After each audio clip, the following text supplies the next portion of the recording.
What's going on, y'all? This is Marcus Rosa, aka Mazuma TV, back at y'all with some more boxing talk. You feel what I mean? God damn. StreamYard done made me pay the bread. Niggas made me pay the bread. Ah, man, but it is what it is, man. They done got me. What can I say? They done got me. But sorry for the technical difficulties, y'all. This is going to be my second attempt in getting the interview in with Tito Mercado, man. You see what I mean? I would like to say thank you to him and his team for making this happen. You see what I mean? They put the pressure on me, man. They were like, man, give me the fucking money. I was like, bro, I'm sorry, man. I'm sorry. But yeah, we gonna get this popping, man. We gonna get this popping for sure. We started off well. But you know, ended up being a little shaky. But hopefully this one turns out really well. Hopefully this turns out well. If we lose it, if we fuck this up, man, I mean, it just ain't meant to be, man. What can I say? But shout out to everybody that's in the building, man. Just waiting for Tito. I sent him the link, waiting for him to come up in here real quick. Simba Boxing, what up? Coffee Plant, what up? Forever Dedicated, what up? Smoochie, Calm Minded. You sound like he pretty mad right now. Chris Maldonado. Let me see, who else? Oh, okay. You said Mark really paid. Nigga, it was only, I think they dropped the price to like 35 because they know I wasn't going for that. All right, cool. Let me know if we good, chat. God damn. Let me know if we good, chat. Thank you as always for your patience, man. Technical difficulties happen at times. My apologies. Patience, man. Technical. All right. We more than good. Cool. All right, man. So, like I said, man, thank you for coming through and giving me this opportunity to interview one of the top 140-pound contenders in the sport of in the 140-pound division, one of the top contenders, man. Dangerous Tito Mercado, man. So let's just get right into it since we had a little bit of the intro the first time.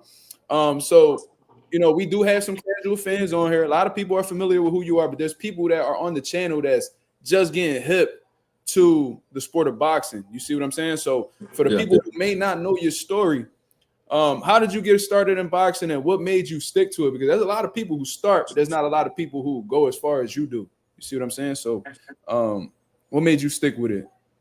How I started because of my dad. My dad, he never pushed boxing onto me or nothing like that. My dad used to box when he was younger. He used to do a couple amateur. He did some amateur stuff, won a couple national titles, but never went pro.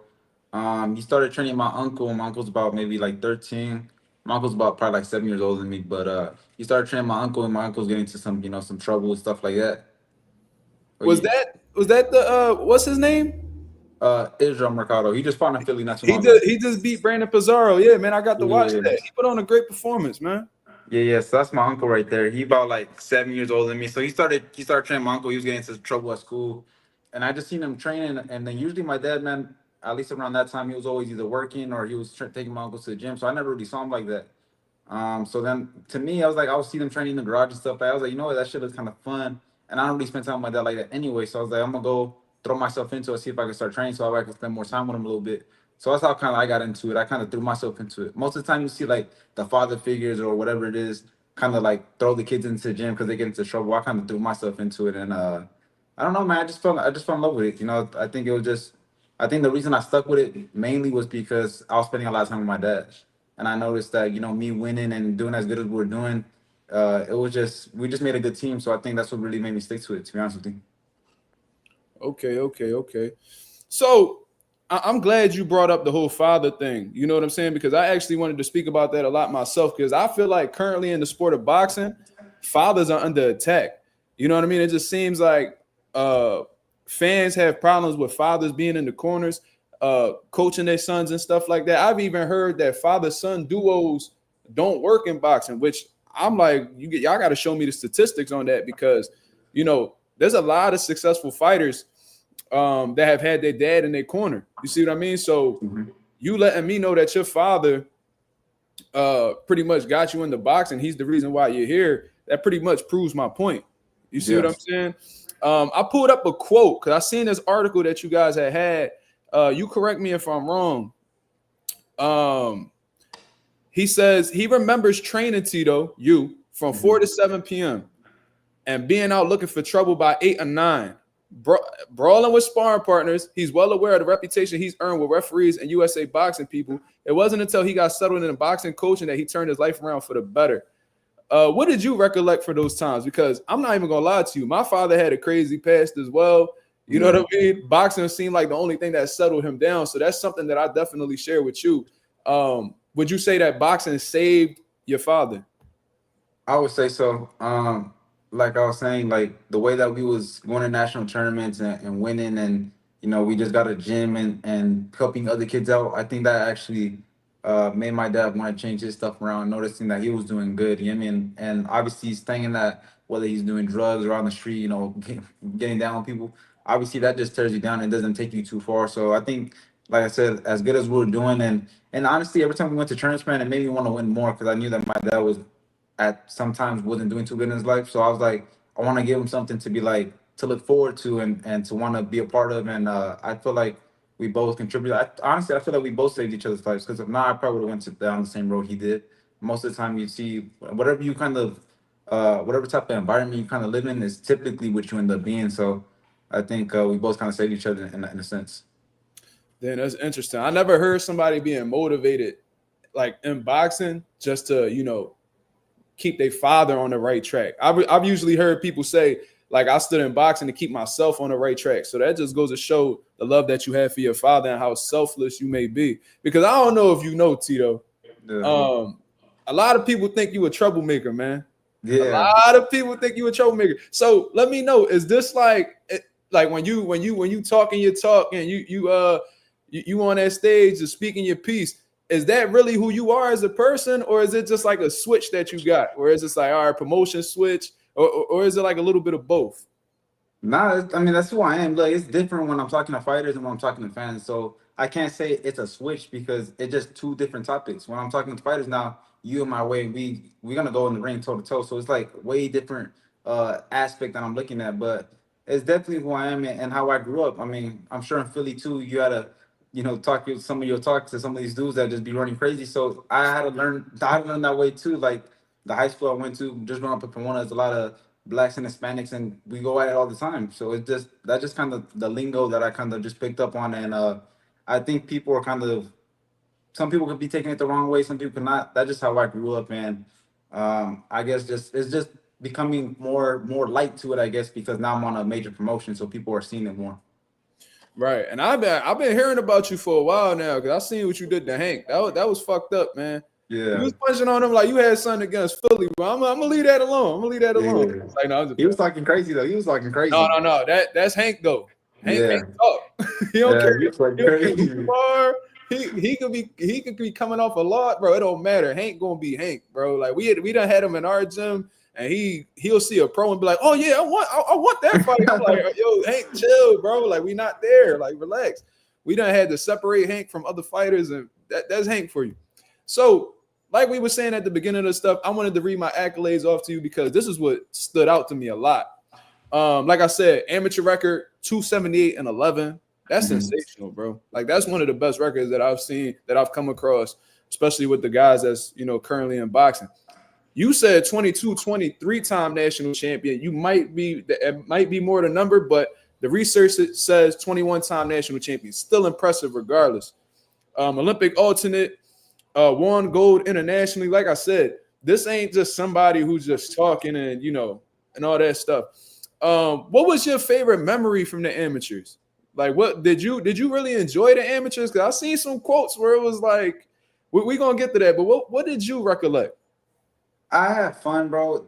There was at some times where I was a little frustrated at times. That was mainly when I was younger because we had so many fighters that had their parents as officials, especially in Southern California, man. We had guys like I'm not to name drop them, guys like Ryan Garcia who had both his parents officials. I fought his brother a couple times, so they all had like a little mob with each other, man. So sometimes when I fight these fights, I'll do exactly what I gotta do, and I'll still get the fights taken from me. So especially as a kid, man, kids definitely wanna they get bummed out and stressed out real quick, especially if they feel like they're getting things taken away from them. So early on in my career, I had a lot of just so much negative, I guess, kind of, I guess, judges around me just because they didn't like the way I was beating up their sons, and then most of them would just click together. So yeah, like the Ryan Garcia mob, you had another set of parents that kids are fought. They were all judges too. So it's like, damn, like I can't get nothing around here. So in that sense, when I was younger, man, I definitely I thought about, I like any kid, right? I was like, damn, bro, I'm gonna quit this shit because I can't win nothing. These dudes keep taking it from me.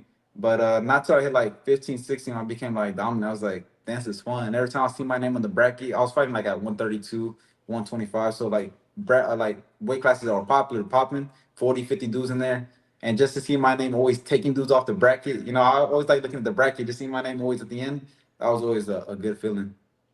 Yeah, for sure.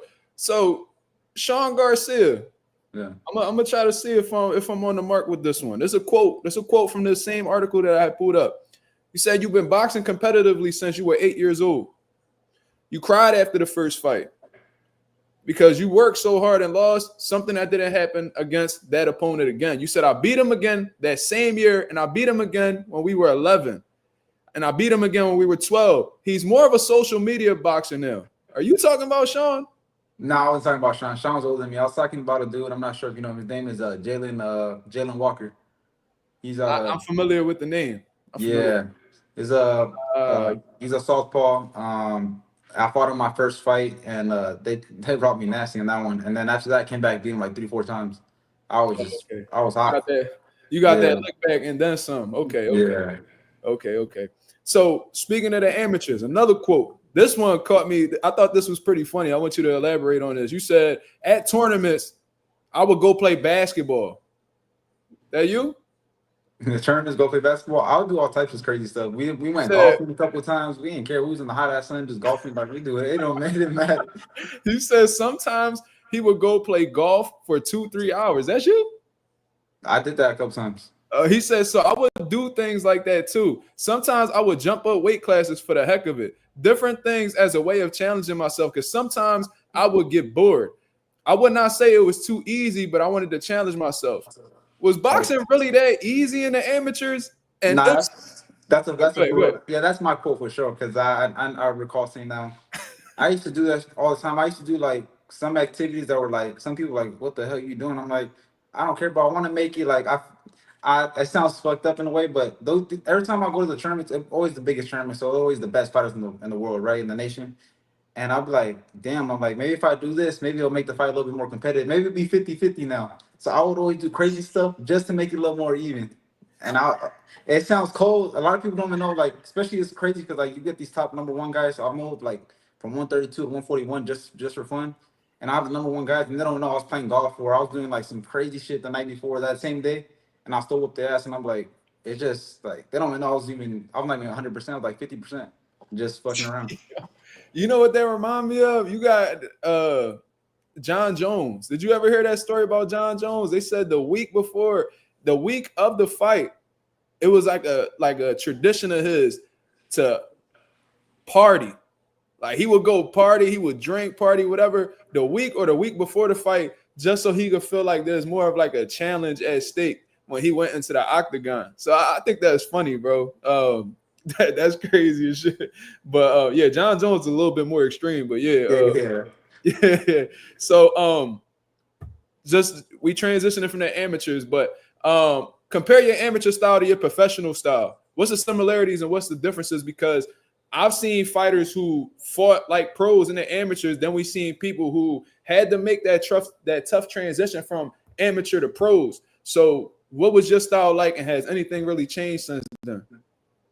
I feel like my style's pretty much the same. I don't see too much differences. I feel like I'm a little bit more sit down on my feet now, a little bit more.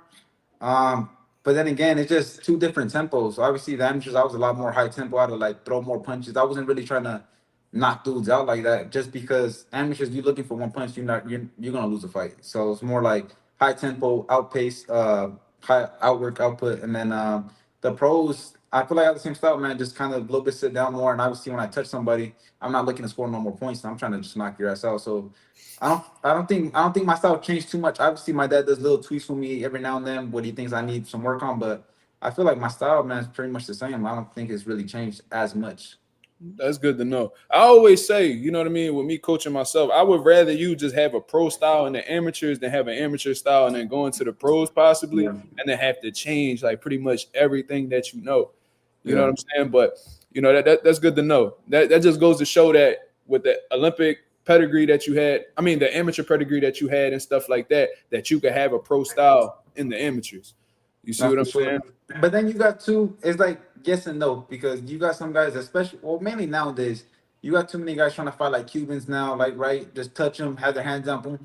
And that shit that don't transition good to the pros. So it's like, it depends. I guess more like the Olympic pedigree, all that stuff matters. But it also depends on, too, who's training you, what type of fundamentals you're getting, too. Because I've seen some of these guys doing some crazy shit. And I'm like, that shit not going to work out good in the pros. Yeah, for sure. They definitely got to tighten some things up. So at one point in time, you know, heading into the pros now, you were 10-0 with all knockouts. Mhm. And half of those knockouts, half of those knockouts that you had was in the first round. Yeah. You see what I'm saying? Would you say your power developed through like technique, fundamentals training, like how you said, or do you feel like your power was God given? Because that's a debate that we hear in boxing all the time. Is the power was it always there? Was that something you was born with, or did you have to develop that through training? What do you feel like your power is based off of? That's hard. I think it's based off of that's hard because I didn't really know I had power honestly till I was in the pros. Because I was stopping dudes. I had a couple of knockouts in amateurs, but I would say I was like I see some dudes like sleeping dudes in the amateurs. I'm like I never really done that. I'll stop some dudes with body shots or I'll knock a couple dudes down, but to say I was like, damn, as soon as I go pros, I'm a power puncher. My first fight, I was like, damn, hopefully I knock this boy. Because if I don't knock this boy out, it's gonna be not gonna be trouble, but it's gonna be hard for me to like sell myself because I don't crack. The reality is most dudes that can't crack, it's a little harder for them to get exposed out there like that. People want to see knockouts.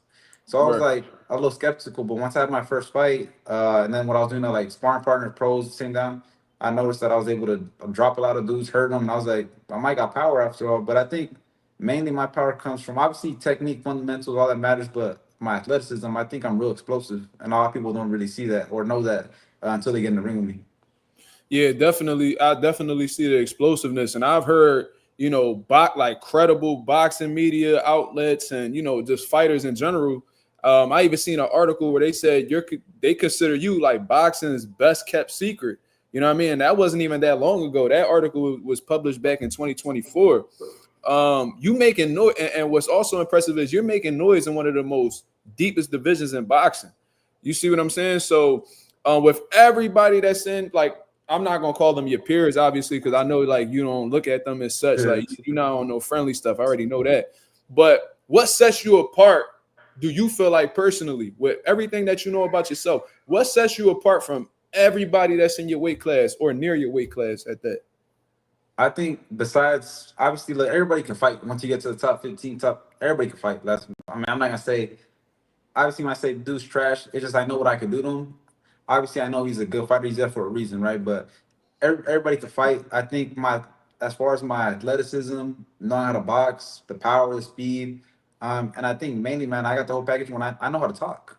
And it's not no front. I've never been fucking media trained, none of that. I just know how to talk. People I get like you said, people think I'm a trope, people think I'm a villain for some reason. I'm just talking the way I want to talk. Like that's just who I am. And I think that all in all, man, gets in people's head, especially fighters, man. When I talk to them, they get so emotional. I get under their skin, and then when I get in the ring, I back up what I said I was gonna do. Every time I fight, man, I predict the round they're gonna get knocked out, and every time I've been right. So it's like I think that all of that, man, together, I think it just makes me a super big problem.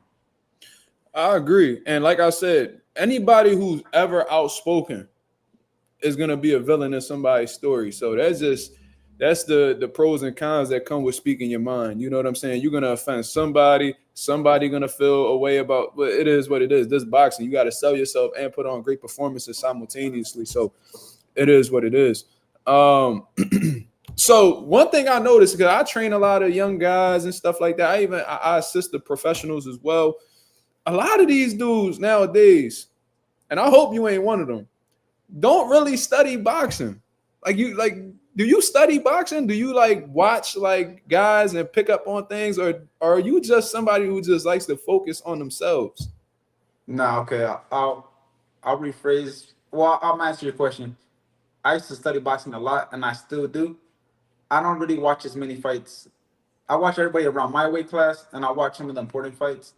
But I don't watch all the fights nowadays because I feel like there's a lot of fighters that aren't technically sound. Like the way I like to watch fights, I mainly watch old. I watch mainly older fights. If that makes sense. So I don't study. I mean, so I guess to answer your question, I don't really study fighters from nowadays. Only if you're in my weight class and you above me or right, then I study because you might be a potential opponent. But other than that, I Right. don't really watch dudes just to watch dudes. I like mainly watching older fights. To be honest, that's where I learned all my stuff and how I feel like kept me going where I'm at. So I might as well stick to what I'm doing.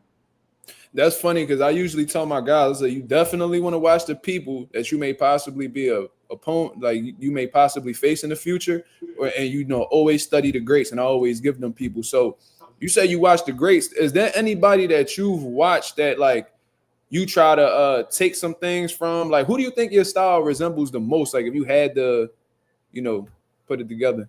I feel like killer instinct, kind of relentlessness that I got. I studied a lot of Edwin Valero. I don't know if you know who that is. Ooh, oh hell yeah. Hey, that was a killer, and he's like the type of dude that he's not trying to be your friend, he's trying to take your head off. And I feel like I kind of got that, where to the point where a lot of people like I don't want to fuck with him because he knows he means business. I used to watch a lot of him. Boxing, I used to like watch a lot of Sugar Ray Leonard, Roy Jones, James Toney.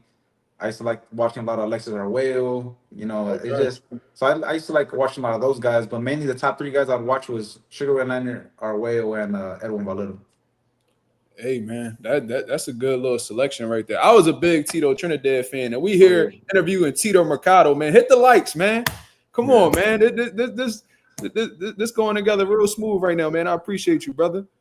Um, what exact? So I'm gonna ask you this too because I feel like this is an important question nowadays for some fighters because you got fighters and they may have been influenced by the Floyd Mayweathers and stuff like that. What motivates Tito Mercado? Is it the money, the legacy? Do you love competition?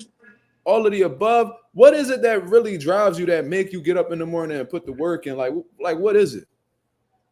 A little bit. I mean, I ain't gonna lie, I'm just having fun. I know money's gonna come with it, all that's gonna come with it. I'm just having fun. As like I said, as some people don't like, I like talking shit and knowing that these fighters can't do nothing about it. It's funny when you're talking and then obviously you back it up.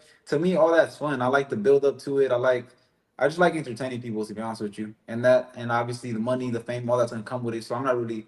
Sometimes when you have fighters too focused on money or they don't really get as far as their potential could really go to just because they're not really having fun. I'm having fun. I like to entertain people. I like making people laugh.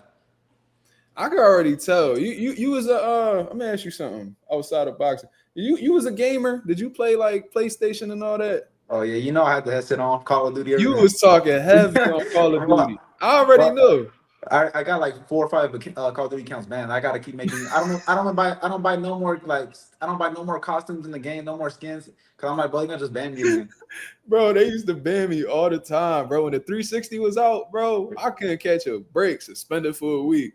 Oh, I'm yeah. like, damn, dog. Like, bro, but we in a sensitive era, so it is what it Yeah, is. yeah, yeah. No, they So can't. that's good to know. A little bit of everything. Cool, cool, cool.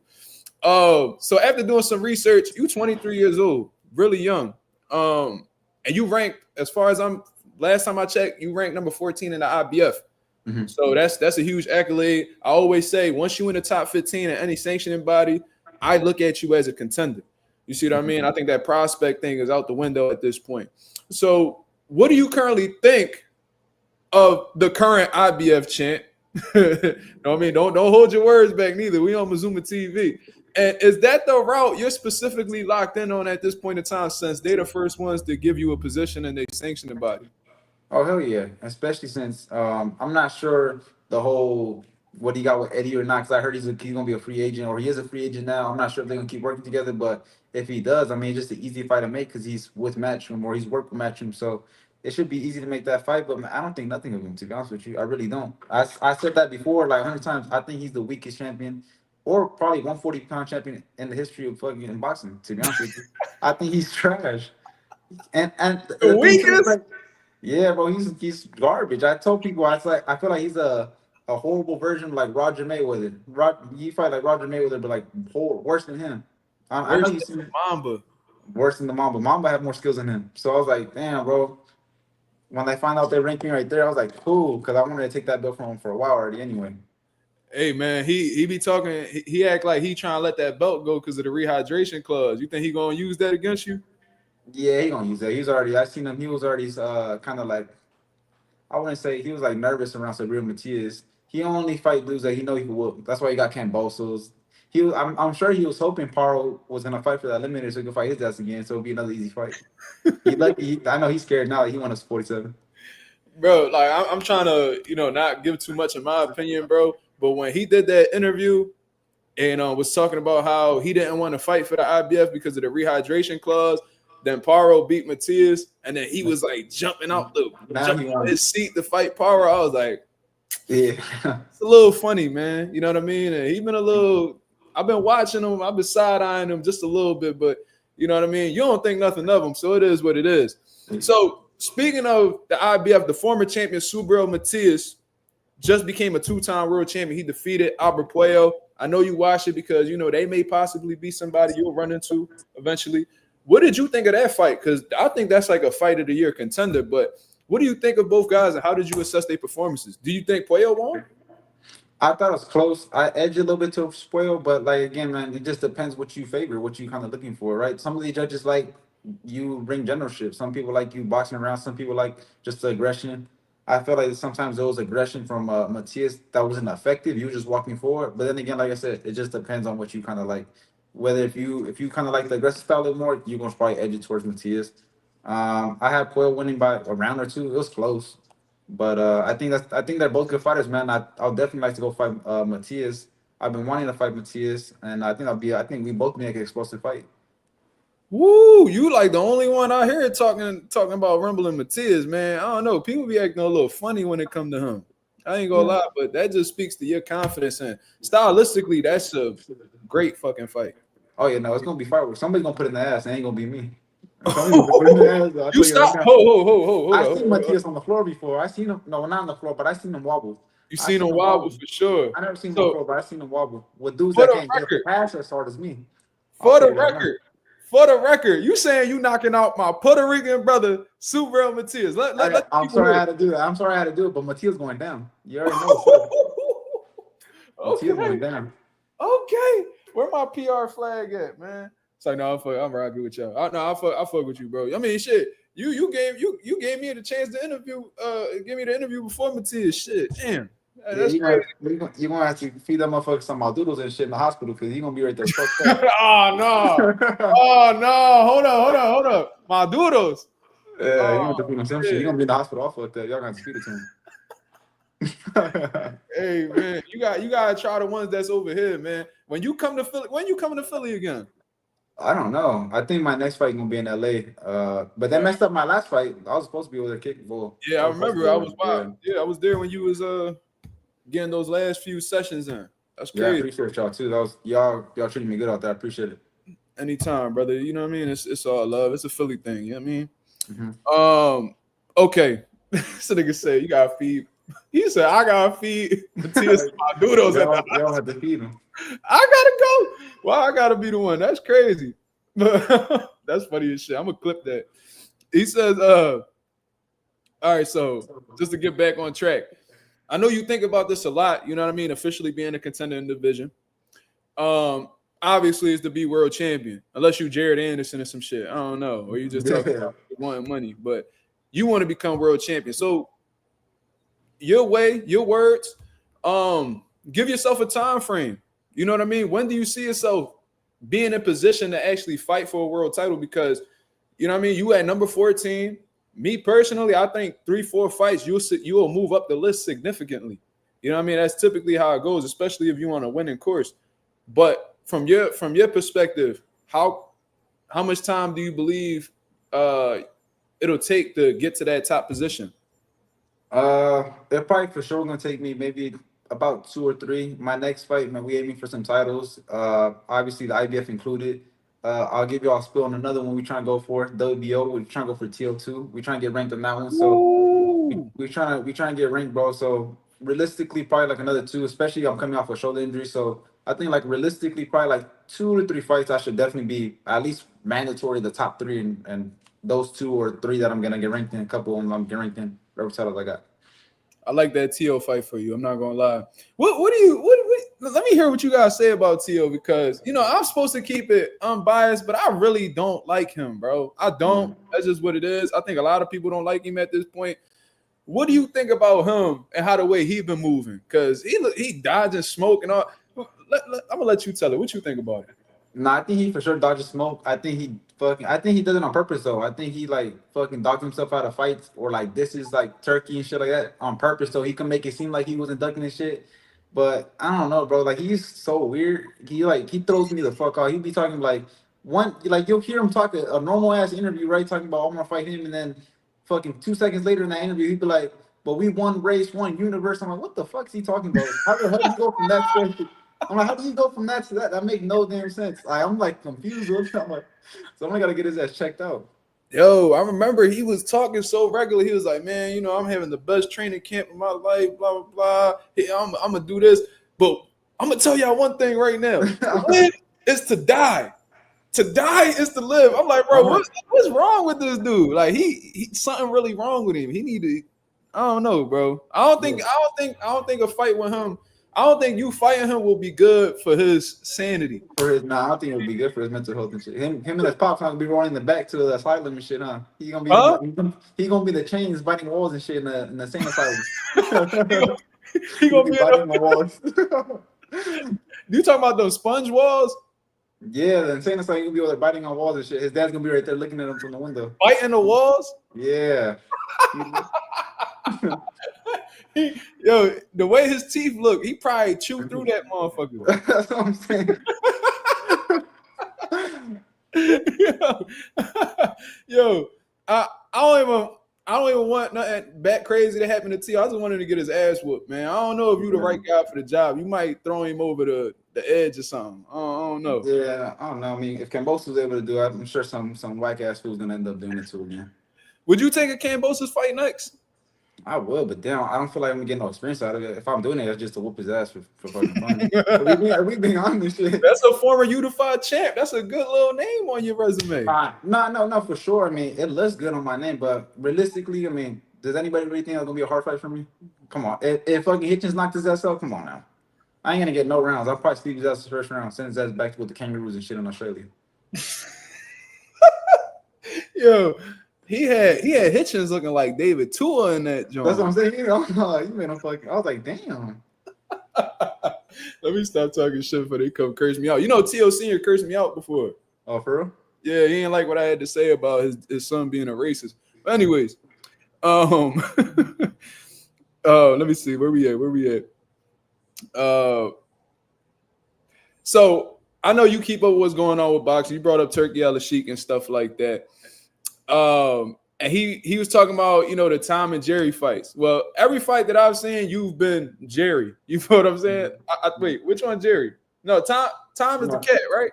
Tom is the cat, yeah. Tom's the one. All right, so you've been doing all the chasing and, hunting and all that shit. So you ain't never had them issues.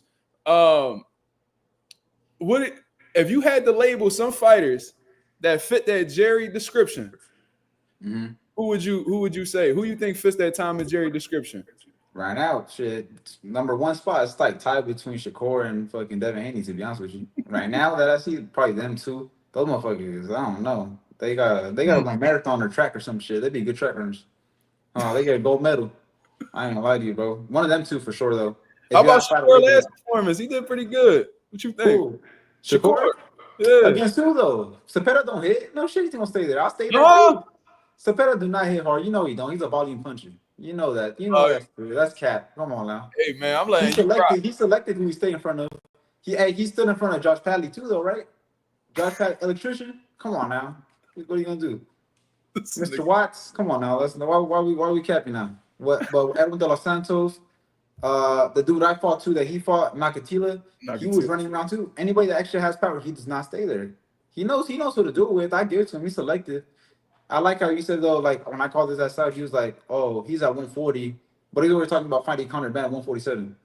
I'm telling you, he selected Conor Ben hasn't knocked nobody else since he got off steroids. Or Teofimo, he wants to fight Teofimo. Hey, when Teofimo went up to 140, who has he knocked out? Nobody. He knocked out one person. That was That's what hey, he knows he got no power. So no shit. He selected though. He's smart. I give it to him. He act like he fucking Floyd Mayweather, but he ain't really that. I see through all that little bullshit he be doing. Yeah. That's why he blocked me in all socials and shit. You don't want to. How did that whole situation start? Because I mean I don't even remember how that even kicked off. Do you remember that? Like what at the whole fight that happened, or are you talking about like how it started? Y'all going at it in general. How did that even start? It started with mainly Keyshawn because he was the representative for the United States. I was the Olympic alternate behind him, and we never fought. They told me I was gonna get a box off with him in Colorado. They never gave it to me. They said even if I beat him 100 times, they was not gonna give me that spot because they invested too much money into him. So I was like, damn, what the fuck am I doing here? So I was like, I went to Nicaragua, go try for the spot. But basically, the whole point is, I had beef with Keyshawn just because he took my spot that I never. If we fought, and he whooped my ass. Hey, fuck, he beat me. But we never even got a fight. They didn't give me a chance. So I was like, you know what, whatever. So I kind of always held that towards Keyshawn a little bit because somebody got to get the ass beat for it, and I can't go beat up the damn officials over there at USA Boxing. You got fuck, that's come on. So I was like, I'm gonna take it on him, and then since Shakur and all them, they posse, they all, the little friend group, the little bunch of groupies right there. I was like, you know what? That's true though. Nobody knew of them until Shakur got with Crawford. They just linked up everybody, bro. They a bunch of groupies. They go train everywhere. They do all, bro. I see through all that too. So, but basically though, I know they the whole posse, so I want to take out the whole goddamn friend group. Keyshawn, Shakur, Tiger Johnson wanted to. I don't give a fuck. All those motherfuckers in that same friend group, they all get beat up.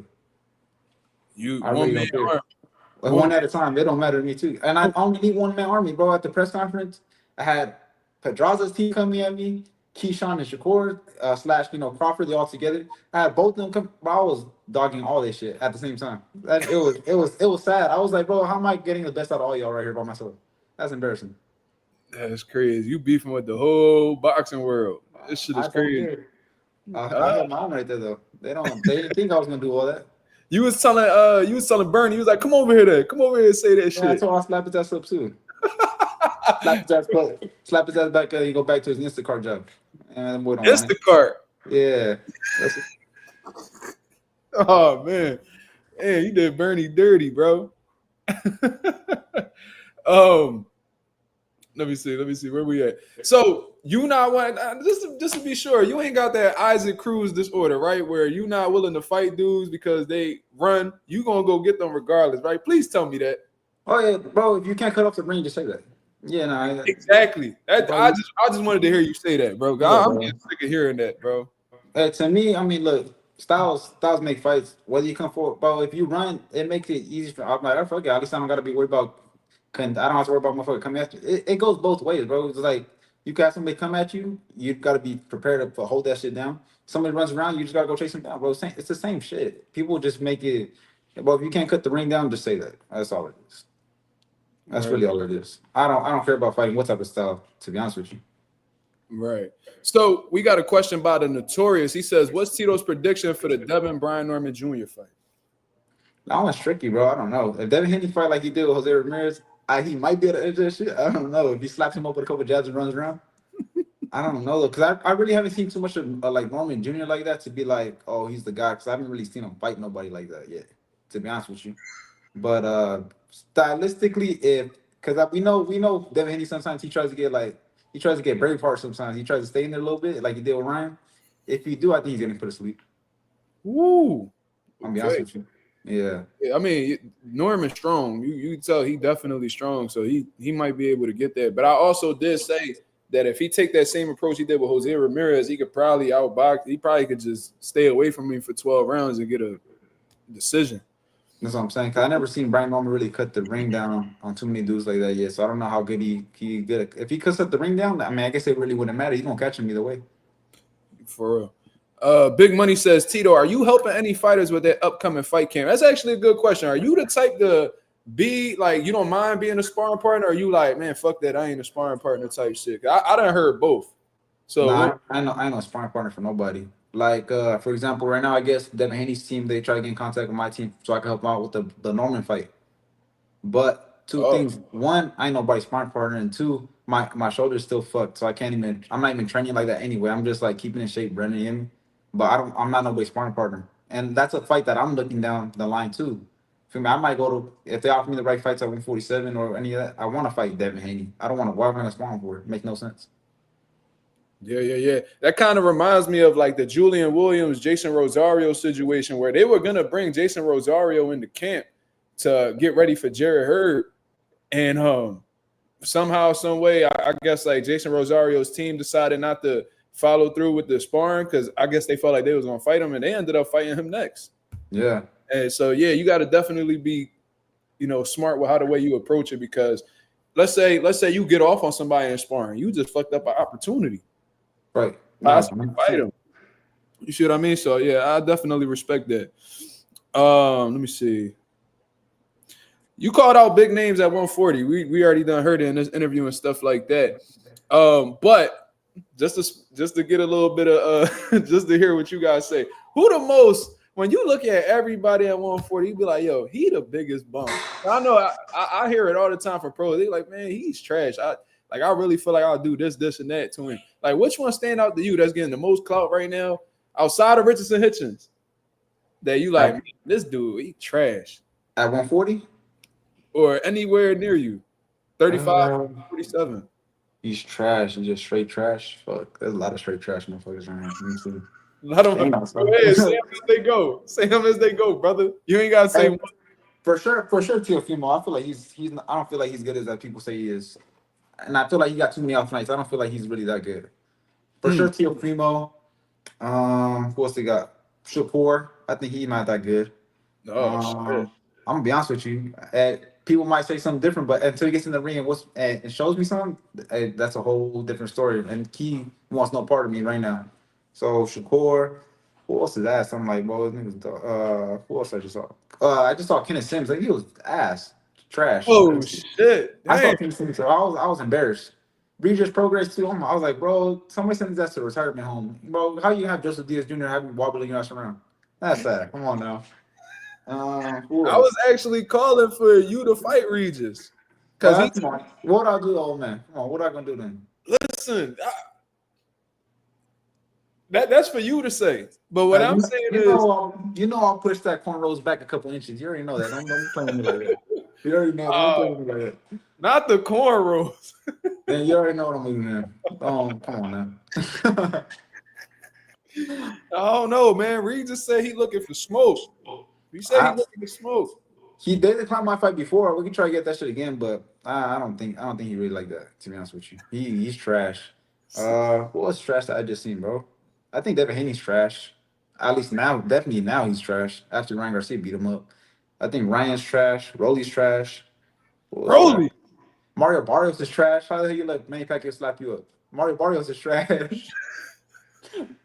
Barrios should be, Barrios, I'm with you, bro. That was unacceptable, bro. How you get slapped up by that old man like that? He's a senator. He's a family man. How you let him beat you up like that? Pacquiao, he was just getting cooked in an exhibition. And you let him made him look back. He was getting cooked by a kickboxer. Then he come back. You making him look like he turned back the clock. Whole time he looked old as hell. Yeah, he's frying you. I'm like, yo, he beating you with no legs, and that was like his main tool. That was like his biggest weapon was his legs. The in and out stuff, his legs was completely dead, and he's still firing on you. I'm like, bro, there's no way. Hey, and without steroids, he was whooping his ass. And without the steroids, he was whooping his ass. Hey, I'm keeping it a buck. Everybody knows he was juiced. Let's keep it a buck. Who you talking about? Pacquiao. You gotta say allegedly, man. I'm trying to save you from, Pacquiao sue niggas, man. Oh, he suing him? He sued Floyd for that. Yeah, or allegedly he was on steroids. You gotta be careful. He said he take payment plans too. If you ain't got the bread, crazy. Yo, I'm telling you, look it up. He sued Floyd for Floyd was like, Pacquiao on power pellets. He said like Pac-Man on power pellets. He won it too. He got him. He got him for some money. They settled. They settled. He got him. Bro. Yeah, bro. I guess they 1-1 then. I guess they 1-1. Floyd got that one. You gonna get some media trainers soon. Once you get that world title, they gonna tell you the ins and outs. But So we seen top fighters fight guys in their hometown. You know what I mean? Like Earl Spence, he fought Kell Brook in the UK. We seen Terrence Crawford fight Ricky Burns. You know what I mean, in his territory. We seen Brian Norman in Sandtillen. You know what I mean, in Sandtillen backyard. You know what I mean. They was all able to get the upsets in people's hometowns. Now, if you had the opportunity to shut any crowd up, any fan base with a fighter, like if you had to pick a fighter and fight them in their hometown and beat him, who would it be? Damn. Probably. Well, that's a good one. I don't know. That's See, like T.O. and Hitchens, Brooklyn. Shakur, Newark. But Tito though, I heard this motherfucker's from Florida. So where is he really from? He's from Florida. I don't know. That's what I'm saying. Where's he really from though? He changes his mind every day. That's what I'm saying. Where's he from? Where is he from? So wherever he from, Florida, Vegas, New York, wherever. You know what? I'm gonna probably go with. Damn, that's hard. You know what? I'm gonna probably go with New York. I'm gonna go with Hitchens. I'm sorry that you heard. You heard nothing, bro. They all think they're the king of New York. In Brooklyn. Yeah, they all think they're the king of New York over there. Fuck all that. Ooh. I'm bringing back that East Coast West Coast shit. Nah, yeah. We too power. We don't fuck with Biggie over here. So I'm bringing back that East Coast West. Hey, this is Death Row Records over here. We bringing it back. I ain't doing that. Oh no, man, fuck all that, man. We gotta keep that West Coast shit over there, cause we don't be playing like that. It's like, no, fuck with you. That'll be dope to see though. You and Hitchens in Brooklyn, that'll be a good joint, or any neutral location in general. I think that's a great fight. But I ain't gonna lie. I think he gonna be gone by the time you get in that position. That's just me though. I think he's not big enough to go 147 though. I think if he leaves, it's just because he just want to be dead before somebody gets him. Before he knows somebody got to challenge him for a belt. Yeah, he might get up out of there before, you know what I mean, shit start getting hot over there. You feel me? That's just my opinion though. Because what you gonna say with that 147 is almost fucking blow up heavy. What you gonna say with that? What you gonna say rehydration? What? It ain't nothing. Those motherfuckers walk around like 170 naturally. Those motherfuckers I don't know what the hell you gonna do. Yeah, I heard some of them that I know personally be a little heavier than that. So that's a crazy jump. Now, if you feel like, tell me this is going to be one of the last questions. I'm going to have some people ask some questions. Them, you know what I mean? We're going to wrap this up. I appreciate you coming on, by the way. This is a great interview thus far. Yeah, for sure. Big name fighters at 140. Do you feel like any of them are avoiding you as of right now? Has there ever been a position where a fighter that's like notable has turned down a fight with you? And 140? Anywhere. I had some guys turn down my fights. I guess the most notable ones like Regis. I had Barbosa turn my fight down. That would have been a good one. Yeah, he turned my fight down last year, January. He turned my fight down. And then he ended up fighting the guy that I went the distance with. He ended up fighting him in January instead, which I was like, made no fucking sense. I thought they probably thought I was bluffing or something. Who else? Frank Martin recently, they put him. I went back and forth with him. The manager, bro, they didn't say nothing after that. Frank Martin ducking me too. Oh shit. Yeah, Frank Martin too. He turned into a real motherfucking ghost that day because that motherfucker gone, disappeared. I don't know where the fuck he went. You got some people pissed off in the chat. I think they said, "What's good, Frank in L.A." Whoa! Hey, it don't matter to me. We can do whatever Frank want to do. I'll send his ass back ghost mode again. I'll tell you that right now. Frank Martin ain't that good, and he ain't good. I'm telling you right, he punchy. Oh shit! Frank Martin's a good fight for you. That's a good fight. I like the Barbosa one for you. I like the Frank Martin one too. That's like main event worthy in my opinion. You and Frank Martin. I really like that one right there. So. Y'all, I don't know if you said that anywhere else, but Tito talking about Frank Martin ducking smoke, man. Same thing. Well, I mean, I didn't really call his ass out. He said something silly, and then I fucking punked his ass. The Vargas boy, he was trying to talk silly on Twitter. I punked his ass. Emiliano. Yeah, he's talking crazy. What you think about him? Because they saying he like the next big star, and I think they obsessed with his looks a little bit, man. I ain't gonna lie. What you think? I think. It could be that. Let's be honest though. If it didn't have his daddy's name, nobody know him. Nobody would even care about him. They matching him up real good. That dude looked like he looked like he took a dive. I ain't gonna lie to you. That shot was not strong enough to put his ass on the floor like that. He's a good actor.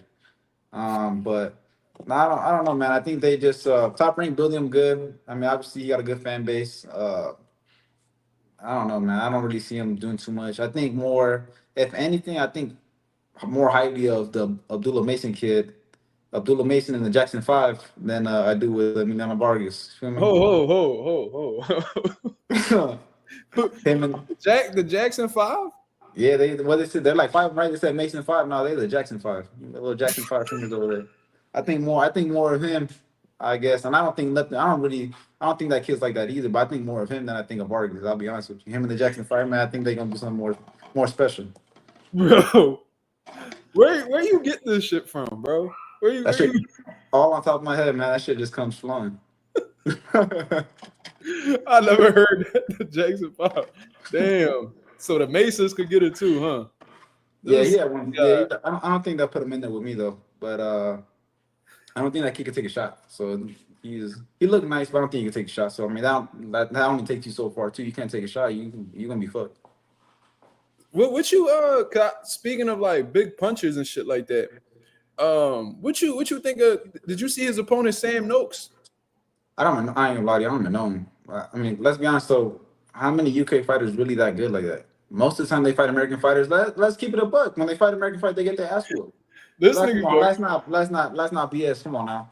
Hey, no, I'm not disagreeing with you, but I know that after this interview, bro, and this shit hit the airways, bro, they gonna fry me in the chat, bro. You know how many UK people that came over here calling me sausages and all type of shit? Oh my god, this gonna let's keep it a buck, man. Hey, how many? It's crazy though, because when Keyshawn had the belt, right, and he pressed him, Abdullah Mason, even though obviously he was bluffing because he's fat ass couldn't make weight anyway. But what I'm saying is though, Abdullah Mason wanted no parts of that. He said, I'm gonna work my way up. All of a sudden now he wants to fight for the belt. Against, because he's fighting Sam Nooks. Who the fuck is that? They don't know him in his own house. Who the fuck is that? I never heard of Sam Nooks before in my life. I heard he got big punch power, but he's knocking dudes out in the UK. Who the fuck's he fighting? Yeah, that UK level a little bit shaky. It's low. Nah, it's low. It's low. So you calling out the whole UK too. So you saying the UK they ain't got no good fighters like that neither, huh? They don't, bro. Matchroom got Dalton Smith. They wouldn't put his ass in there with me. You think Subriel step on Dalton? Oh yeah, he'll knock him out. Yeah. Unless he fights like he did against Liam Paro, let's be honest, I don't know what the fuck that was. That was a shitty performance. Yeah, I think he turned it up too late. But that was definitely that was terrible. That was unacceptable for real. I thought he was gonna knock out Paro. I thought his pressure was gonna break him too, but I don't know. He fought horribly. But I think he should be able to knock out Dalton Smith. I don't see why not. Yeah. Subriel just put out a post. He was speaking, talking about that his fight with Dalton got canceled or something. It got canceled? He said that the fight got canceled, and he told Puyo, he said, man, stop crying. You know what I mean? Let's do the rematch. Let's put a bag up, all this crazy shit. You know what I'm saying? So that's what he was saying. But y'all heard it, man. He talking about the UK ass. That's what Mercado was saying. And I'm gonna say this, because I'm sure Tito would, co-sign this. If y'all feel away, come do something about it. That's what I'm saying, bro. Send your representative Dalton Smith is that so weird. What's y'all doing? I hope that's in Wembley too. I don't care. I don't care about none of that. Wembley. At Wembley too. I don't care nothing about. Yeah, you gonna have some. Queen Elizabeth's gonna rise up and she's gonna start crying and shit the way I whoop his ass. I'm telling you right now. Hey, she's gonna be nasty. She gonna rise up. She gonna rise up crying and shit. You gonna rise up like I just did. She gonna rise up out of the casket. She gonna start crying for his ass. Bro, I knew you was a shit talker, but you like Mayorga level, bro. Like, you up there with him, like you a wild motherfucker, bro. But anyways, last part, man. You said what you had to say, man. Like I said, I appreciate you. What message you got for the fans, man? You got any updates? You know what I mean? What's the status right now? I know you got the shoulder injury and all that, but what's the status overall? You got something in the works or what? Anything you can speak about publicly? I don't know if they want me to speak on a public. I give you guys a date though. They be speaking December 13th. The where and what's all that. I don't know if they want me to say all that yet or what card I'm gonna be on, but for sure December 13th, and that's when we're looking to get back. I think I'll be ready by then. Thankfully, my shoulder's not. I don't need no surgery or nothing. I'm just doing physical therapy, just healing up, and then right back, I'll be back in December. Hopefully against a good name, and like I said, it'll be for some titles. So we're gonna try to get ranked up there and all the damn organizations, so we get some damn title shots sometime next year. All right, cool, man. So let the people know where to follow you on social media, man. We got 40 people in the building. You know what I mean? Let the people know where to follow you. For sure, man. Follow me at all my socials at Real Tito Mercado. You already know what I be. You already know what I be on. I don't like that Maduro comment though. You know what I'm saying? You talking I about like Maduro's though. I like Maduro's, but I know it's badass. He looking chunky sometimes. I'm like, I know he be eating that shit all day. Hey man, have you had that Puerto Rican food, bro? I don't think I think I have one time. It's good. It's good. I ain't dissing y'all food. I'm saying that fat boy. No, I know that. Yeah. I know that. But shit, if you seen what we be eating, you will understand why. He big like. Hey, you ever eat Nicaraguan food? No. You go we to don't got Nicaragua. that many people from Nicaragua over here. Oh, okay, Philly not, but probably in Florida, I think they do. But Yeah. not every motherfucker over there you see is fat. You got nacatamales, you got fucking queso frito all the time. Those motherfuckers fat as Hey fuck. man, when I go to the West Coast, I'm gonna go check that out though. But when you come to Philly, I'm gonna get you some real Rican food, man. You let me know. We set that up. You know what I mean? Bro. Appreciate it. All right, man. Yo, Tito, I appreciate you very much for coming through. We almost been on here an hour, man. I appreciate you taking the time. I mean, get your training in, and hopefully we hear from you again. I would love to bring you back once you got a fight date established, and you know what I mean. You in training camp, all that good stuff. All right, brother. For sure, bro. Appreciate it. We locked in. Yep. Appreciate you, man. Thank you, man. Yep. Yes, sir. Well, that's Tito Mercado, ladies and gentlemen. Just had a spectacular interview with him. This was something that was requested by the people, so I figured that I would come through and make it happen. You know what I'm saying? We had Tito Mercado come to my gym at one point in time. We showed him nothing but love, and he reciprocated the same energy. So I'm highly appreciative for him, you know, doing so. You know what I mean? Like I said, interview is not really like my specialty. You know what I mean? It's not something that I really do too much, but when I do it, I want it to count. So I hope that I got all the questions that you guys were asking for. I did see some hate comments, and the last thing I want to do is make a guest feel uncomfortable when they're on my show. You know what I'm saying? So those were, you know, ignored, understandably. I hope you understand. You feel what I mean? I'm going to be back at y'all with another live, especially since I paid for StreamYard for the month. Because these motherfuckers want to tap my pockets because YouTube software is so damn shitty. You know what I mean? Y'all motherfuckers left that StreamYard left me with $9 in my Cash App, man. Hit the Cash App if you appreciate the content. Hit the Cash App if you appreciate the content, man. They playing with my they playing with my you know what I'm saying? They playing with my money, StreamYard, man. They left me with $9. $9 in my Cash App. You know what I'm saying? Go ahead and hit the Cash App if you appreciate the content. You know what I'm saying? I love and appreciate you guys, man. I'm going to be back at y'all with another live 10:30 p.m. Eastern Standard Time to talk about what's currently going on in the sport of boxing. You know what I'm saying? Mazuma TV clips, I hope you in the building because we got some things to work on, brother. There was a lot of memorable moments in this interview, a lot of funny moments, and we need to clip that up. Mazuma TV clips, holla at me, baby. Until then, shout out to everybody that's in the building. PYP Boxing. Teach, Go 787, Neek J, QBT, Big Money, Agent 86, Smoochie, Ralph, Mark Vasquez, Tay, L Dub Boxing in the building. Who else? AG Slim 1500. Who else? Everybody that was showing love in the building, man. I appreciate you guys very much. You know what I mean? Shout out to the nation and the mob. But shout out to my pop for making this interview happen, man. I love you, Dad. I appreciate you making this happen, reaching out to these people and getting this done on the quick, fast, in a motherfucking hurry. Hot and fast like Little Caesars, you heard? I appreciate you, Pop. I love you, man, and I'll be seeing you soon. Go 787, Karma Serene, who was supporting ever since I made the announcement. Thank you very much. You know what I'm saying? I'm going to get up out of here. I hope y'all have a blessed, beautiful one. I'll be back at y'all 10:30 p.m. Eastern Standard Time to continue having these discussions and pushing the boxing culture forward, man. This is Mazuma TV, the home of boxing excellence. Hoping that y'all have a great rest of y'all day. I'm out of here, man. Peace.